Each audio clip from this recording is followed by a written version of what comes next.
Hello, winners, and welcome to Two for the Win with your hosts, Nick and Will. The NFL draft was full of drama and intrigue. We'll be covering that. We may have a few snippets as well as I'm having a sad moment, so just bear with me with a little Giannis. But outside of that, please be sure to subscribe, share, and follow Two for the Win on your favorite platform. And also, please be sure to check out Hard Rock Bet. In fact, Hard Rock Bet was very kind to me last weekend. So that was nice. So if you have an inclination on a game or a player, check out Hard Rock Bet. If you don't have an account, they have some cool kind of things that you can do. And who knows, maybe you get a little side money with your Nostradamus predictions on the game. Happy Friday, Nick. Happy Friday, Will. Hello, winners. Hey. So, yep, I am wearing Shedeur Sanders, Colorado 2 jersey. I think 2, the number 2, originally we thought it might be round 2, ended up should have been 5. Round 5 when he was picked. 140. What? I thought Mel Kiper was going to have a freaking meltdown. I mean, like, it's one thing to be advocating for a player, but he lost his mind. I don't understand. I mean, again, I like Shedeur as a player. I think that he's full of himself, and that's really what caused the drop. I mean, I was not in the room when he was doing the interviews. From what when the report are is that the interview were awful, that he came unprepared. He thought that my name should be enough, and look at the video. Well, something to keep in mind, to be devil's advocate. When you look back, he has a record in Colorado under 60% of wins. So yes, they came from a one-win college, but it's not like he playing by himself. He played with the number 2 of the draft, Hunter. He has solid players around as well, Horns and others. So I was not expecting to drop that far, but I'm not surprised he was not picked in the top 10, 15. And then, yeah, I think that his behavior is really the reason. People say it's because he's the son of. I think it's more his behavior, the way that he's acting, like, let's be legendary. I mean, it's good to have confidence as a quarterback, but no, he's the 4th or 5th quarterback in line for the Browns. Of all teams. And not like a powerhouse. And Dylan was picked before him. Yes. So he will be in front in the scrimmage already. And he was supposed to be the 2nd or 3rd in the Browns. So I'm like, I think that he's fighting for miracle, which would be a backup. Being a backup at the Browns. Again, things can happen, like people can get injured nonstop around, like what Purdy happened. Mm-hmm. But I don't think we're gonna see anything close to Shedeur for the next couple of years if he stays there. And I don't see, he polarized so much based on the way that he handled himself, his name, of course. So it's gonna be hard to have him on the bench or even not in their team, in the roster. So I don't know. I think that it's a summary of everything a little bit that I just mentioned. But to come back to Mel Kiper, this was ridiculous.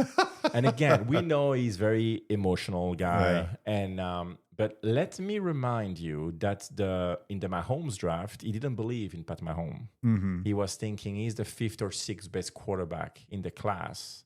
That is overhyped. He had Mitch Trubisky with me too, very high, but he has him as the 1st quarterback. And then he had 2 guys that are already, I forgot their name because they're not even in the NFL anymore, but they were better prospect than Pat Mahomes. And he had Deshaun being number 4, Watson, which he was wrong until he got too much massages. Yeah. Too many massages. Sometimes just say no. Or say yes 25 times. Yeah, if you want to ruin your career. Yeah. His pocket got filled though. This guy is stealing money. Oh yeah. Anyway, so that's my my 2 cents about Mel Kiper. Mel Kiper. So yeah, I think he lost his kabukis. Like when you say the NFL doesn't know how to evaluate quarterbacks in the last 50 years. Now, granted, I'm a homer, but You look at the Packers. They took Brett Favre. They traded for Brett Favre after 1 year. He was a second round pick. They traded a first round. They obviously believed in him. They took Aaron Rodgers when he dropped, and that turned out all right. Jordan Love, I know you're not a fan. He is a good quarterback. I'm not going to debate where he's at, but he can win you games.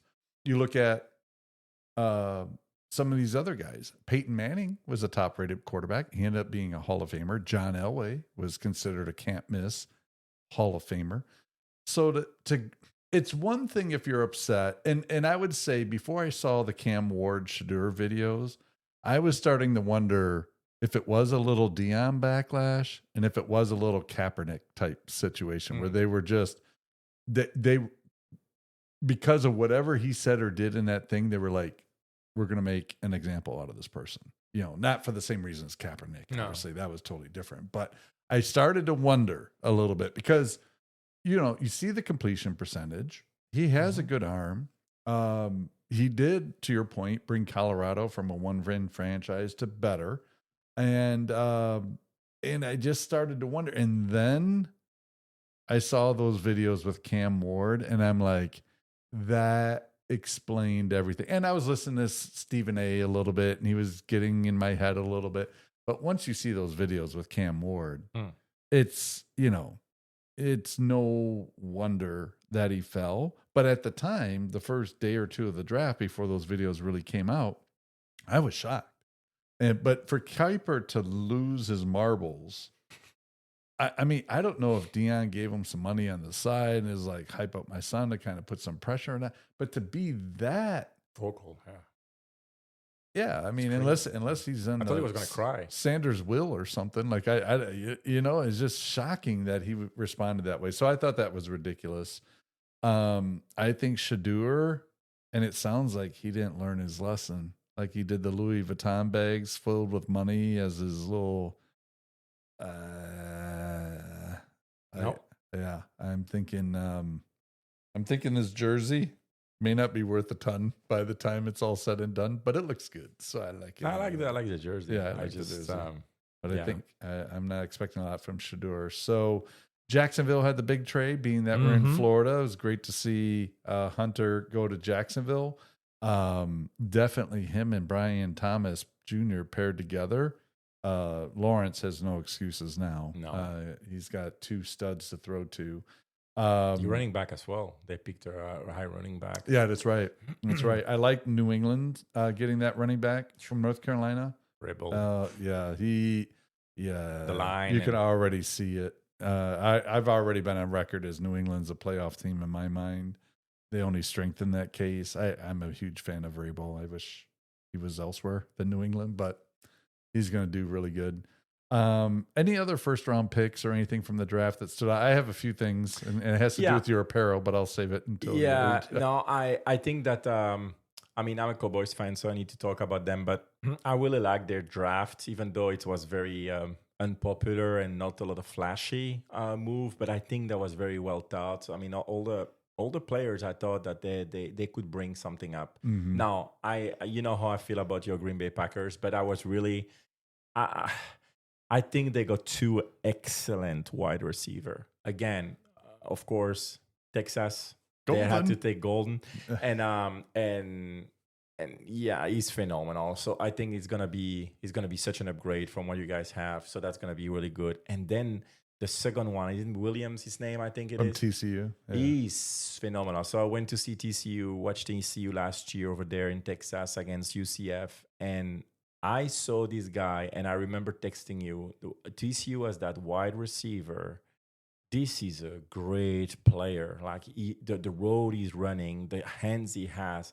He's strong when he's catching a goal. I remember I saw him jumping to take a touchdown against UCF, and I'm like, there's no way this ball is way too high. And he caught it and hold it to it with two players crushing on him, and he literally landed with the ball on his hand. I'm like, wow, I was so like dumbfounded by this guy's quality on the field, and then they picked him on the third round or something. Yeah, third round. Oh, I'm like, this is a steal. I remember seeing that on the one of my TV at the draft on for the third day, and then or the second day, and I'm like, there's no way they have this guy as well. So I think you guys offensively with the two wideouts, you have something very very solid.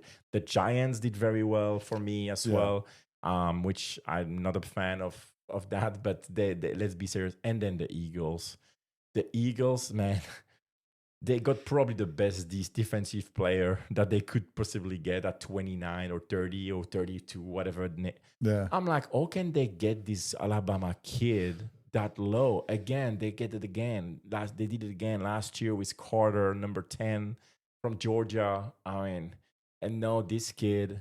I think that the NFC, I think that we got that division got so much better after the draft, which is good, but also like I know that was a crazy pick, and we were talking right when it happened. Why trade up one spot? But they really wanted to make sure they got.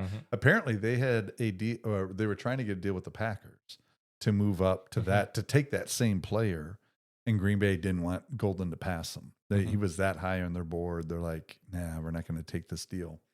But they ended up getting them anyway, and only having to move up one spot. I think, I remember you and I were both a little surprised the Bears prioritized the Michigan tight end over the Penn State guy, but for all intents and purposes, it looks like they got better. It was interesting. There were some Chargers. I mean, but that's again cool. It's like Vrabel. Like it or Harbaugh. not, but Harbaugh, he knows what he's doing. And pumping this line, and now he start getting running back and others. He's smart. Like he start with forcing the line, then running back, and then he's gonna grow from there. So I think, and they have a good wide receiver as well. I forgot this name, but they have a great wide out as well that they picked up. I think that the Charger will be so much better as well next year, right? Yeah, I do too. They said we signed Khalil Mack for 1 year, so he'll be strong. Because his contract, he's going to want to get paid again. Yeah, and I think, I don't know. Yeah, and the Packers got the edge linebacker from Texas as well. So hook 'em horns. Like, hey, I was very pleased with the Packer draft. Some little interesting tidbits. So over 600,000 people came in person to Green Bay to watch the draft, tied for the most with Nashville, which, again, you can see some of these smaller towns. This is a big deal for them. Not that Nashville is anywhere near as small a town as Green Bay, but you know what I mean. They're not like in LA or New York, which was really cool. The obviously Golden coming out, and he had the G, and I was joking with him like, he already knew he had the G for Green Bay, and you're like, it's for his last name. I'm like, I know. But I've been watching some of the videos that they took while he got the call from Green Bay, while he's waiting for the announcement and everything. And I like this kid. Like, I remember that touchdown he caught against Arizona State. And I was like, man, I mean, because that was it, for that play. So I'm super excited for that. I think, I don't know if you saw this or not, but one of the players who ended up getting drafted in the 4th round, the Texas guy, he waited. He stayed in the green room and then introduced his parents at the press conference. Did you see that? Yeah. Super cool moment. And the fact that Goodell came back out to introduce him in the 4th round because he stayed, I thought was really cool. I think the other thing that kind of struck me from that whole thing was who knew that Donald Trump would have a message and share it with Clay Matthews to kick it off. So for those of you who may have missed it, they bring out some of the more famous recent Packers to come out there before the NFL draft started on Thursday night. And in unscripted, Clay Matthews is like, I got a message from President Trump, and fans are going bananas. And then he opens it up and he's like, starts reading it or whatever. And then the punchline is he turns around, the Bears still suck. And the whole crowd like erupted.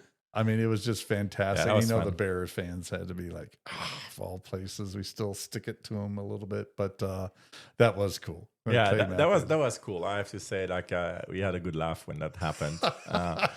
It was memorable. Yeah. So that's good. What something else that I really like? I mean, something else in line is what we're talking about. My Longhorns got 12 players picked during this draft, which is a new record for Texas Longhorns. The past one was last year, 11. So last year we got 11 players drafted. 12 player this year, and I think we will have the best team that we ever had at Texas next year with all the recruit we have, thanks to I think Manning a lot. But it's pretty cool that we see so many Longhorns going places. So I was surprised yours went in the 7th round, though. I thought he'd go a little earlier. He got like 11 or 12 quarterback pick, which he was supposed to be 6-7. We'll see. He's in Miami. I think it's a perfect spot because he will probably get opportunity to play when Tua, unfortunately, get hurt. Yeah. And we never know. You never know. I mean, yours at a harm. He's usually he's not very mobile, and he's not someone who's escaping, like doing the right decision in the pocket all the time.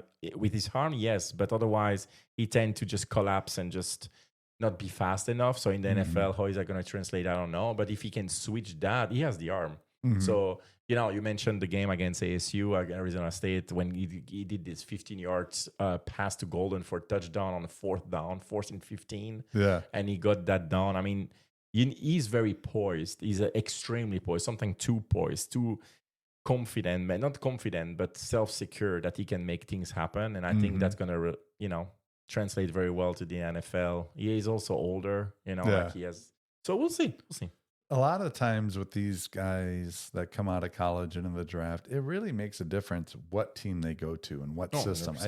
I think McDaniel and the Dolphins would do a good job coaching him up. Like people had questions about Tua, and he came in and got him playing well. Of course, Tua's got other issues with the concussions, but I mean, he's played well under McDaniel's tutelage, and even Garoppolo played well under McDaniel's tutelage when he was in San Francisco. So I think that's a good landing spot for Ewers. I think Shedeur has a terrible landing spot with Cleveland, with Dillon, and then you still got Flacco in there, and Deshaun. What are they gonna do with him? He's done. I think he's done. Yeah. I mean, after next year, they just got to pay him because he's injured, and then I think they take the loss. Yeah, just cut bait, on that one.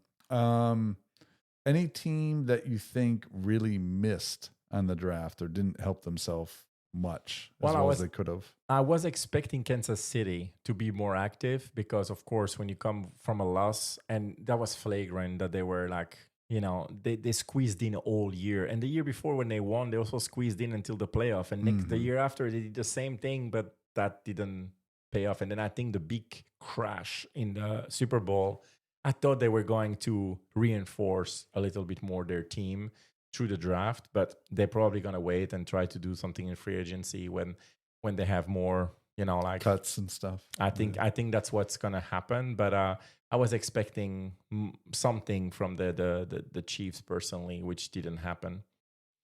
I agree. Two teams that really stood out to me that I hear what they said, but I just don't get it. Pittsburgh is number one. True. Oh yeah, quarterback. Still don't know. I mean, my goodness, what are you gonna like? Even if Rodgers is the guy, unless they're going into tank mode, like tanking for 26, but it just doesn't fit their MO. But I just can't understand. Or they try to trade for Cousins, I guess. But I don't know what Pittsburgh's doing. And I feel for the Saints fans. Back in the day, this is before your time, I think you watched football, when the Saints were absolutely horrible. They used to have the brown paper bags, and they'd write "ain'ts" on the. They take off the S. I think that's coming back. If Carr's shoulder is out, I think that team is in. They might be going for the number one pick next year. But they picked the kid from Kentucky, right? Or Louisville, no, the quarterback there. But I don't know about him too much, so we'll see. I don't know. And Pittsburgh, they picked a quarterback or not? I forgot. I don't think they did. If they did, it was later round, late round. Because when Shedeur kept dropping, I'm like, at some point, take him at 3. Take him in the 3rd round. Take him in the 4th round. No, they didn't. And I'm like, I mean, I get it.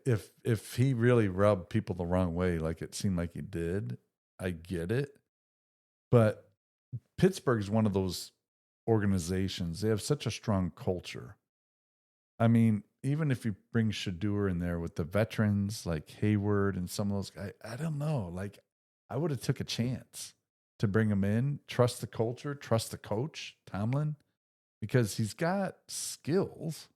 I'm not saying he's going to be a great quarterback in the NFL. I'm not saying that, but it's just for Pittsburgh. I'm like, what are they doing? Yeah, I'm really curious about darts for New York Giants though, because Yeah. I really liked him in college a lot. I think that he evolved very good. I remember he was always a spectacular player, but he was more like a Brett Favre kind of player, someone who was an arm like crazy. He dared to do stuff, and when the touchdown happened, he jumped in his wide receiver's arm, and he's like, he reminded me a lot of Brett Favre with the interception, like Brett Favre. Yeah, yeah. But Gunslinger. last year it was, I think he took a leap and he went so much better. And I'm happy for him. I mean, maybe not that he's in Giants because I'm a Cowboys fan, but I think he has a real shot to learn a year under Russell and Jameis. yeah, Jameis Famous Winston. Jameis. Yeah, I think he's Legs. good there. Like 1 year just to learn from those two, like being a quarterback room with them. And then the second year, he has a 1 year contract, it's probably gone, and then that's his time. I think that will be a really, really good spot for him. So I'm excited for him, and I want to see what he's doing. I think he will be pretty damn good. He remind me of a Brett Favre, who's like a Josh Allen kind of player, like it's a mix, I think, of different one. And I really like his mentality and his mindset across he seems to be from a good family and everything when you see a little bit more about his story during the draft. So did you know who some people said won the first round of the draft? Mama Dart. Oh my God. Mama Dart. I know Let's just say she's aging well. Yeah. She's like, look at Kudos to kiss, her. ma'am, at the time. No, I know. She's yeah. Go Mama Dart. You are unbelievable. You got to give a tip of the cap. Like, she obviously was working out. Like, she's taking care of her nutrition, Yeah. No, but I think it was Portnoy, Dave Portnoy. Oh my said God. it. He's like, the winner of the first round. It was the other guy from Chicago who's part of Portnoy's group. I can't remember his name, but he's like, yeah, Mama Dart won the first round. I knew you were going to say something stupid. I saw it coming, and it came. I don't disappoint. If nothing else, I'm consistent. Speaking of saying something stupid, I gotta give a shout out to one of our listeners. So Laura, okay. she's like, hey, have you seen these Belichick with his girlfriend videos where he's doing the interview? She goes, if you're going to talk about it on the podcast, I'll actually listen to the Friday podcast because that's the only one she doesn't listen to because she just doesn't care about sports.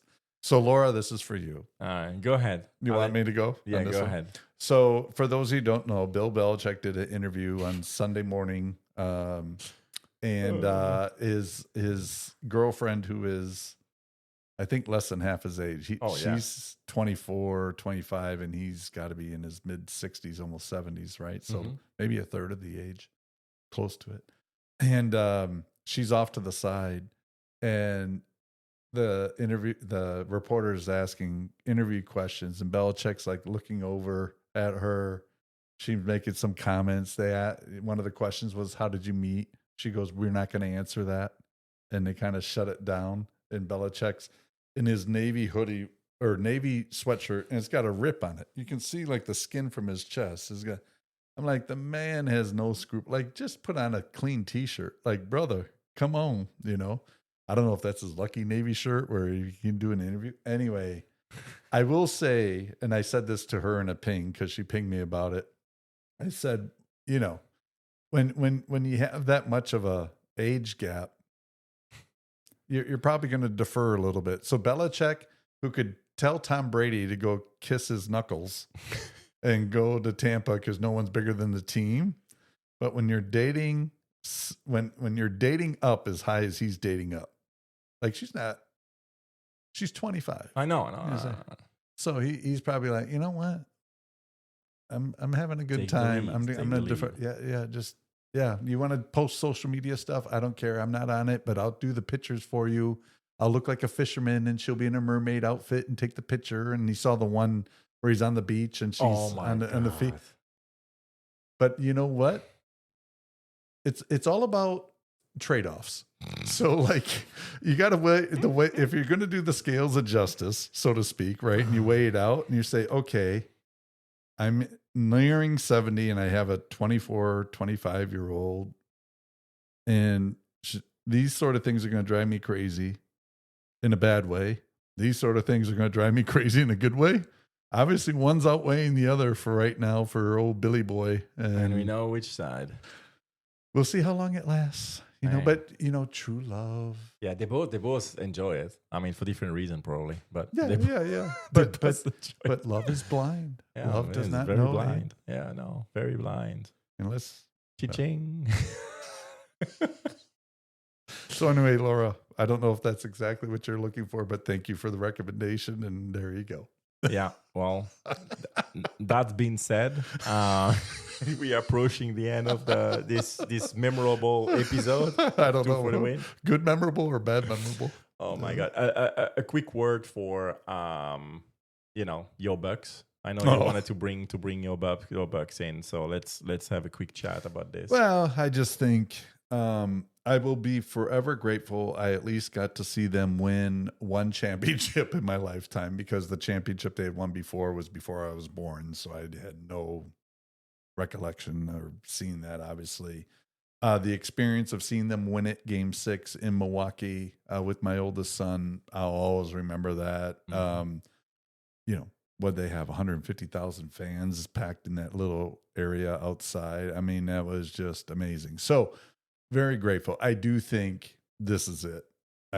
If I'm the Bucks, you have to seriously consider trading Giannis.